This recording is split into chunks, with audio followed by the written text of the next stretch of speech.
Today we are going to find the derivatives of the exponential functions. We know how to handle a function like f of x is equals to x power n, where the base is a variable and the power is a constant, whose derivative can be found by using the power rule. But what about the functions like where the base is a constant, the power is a variable, such as a power x? Here the base a is a constant and the power x is a variable.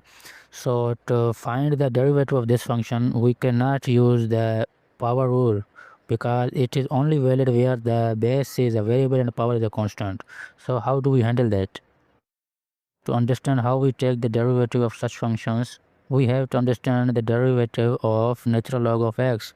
And to find the derivative of natural log of x, we have to go to the very beginning of the calculus, where we introduce the method of first principles, from which the derivative of every function can be calculated, no matter what the function is. So this is the first principle. This is also called the limit definition of the derivative. Our function is f of x is equals to ln of x. So a small increment in the x coordinate will account a small increment in the function also. If f of x is equals to ln of x, and then the f of x plus delta x will become ln x plus delta x, which is written like this. And we know the property of logarithms, where ln a minus ln b is equals to ln a divided by b. So according to this property, the term in the natural log will become as x plus delta x over x, and this will become 1 over delta x ln 1 plus delta x by x. And we know the other property of the logarithms, where ln a power b is equals to b ln a. The term indicated by the rectangular border is the standard definition of the Euler's constant E, which is called the limit definition of Euler constant. That will become ln e to the 1 by x, again using the property of the logarithm, where the power will come down in the multiplication of the logarithm, and we know that ln e is equal to 1, so the final answer will become 1 over x. So the derivative of ln x is 1 over x. We have proved that the derivative of ln x is 1 by x. Now let's visualize it. What does it represent? We have studied in the previous lecture that the derivative of any function tells us the slope of a function at that point. So to visualize this, consider the graph of ln x. So this is the graph of ln x. See what happens as the x increases. It is decreasing to the 0. So the slope is decreasing. So when the x tends to infinity, the slope will become 0. This matches with our calculations of the derivative. So now let's calculate the derivative of a function like a power x. So our function is y is equals to a power x.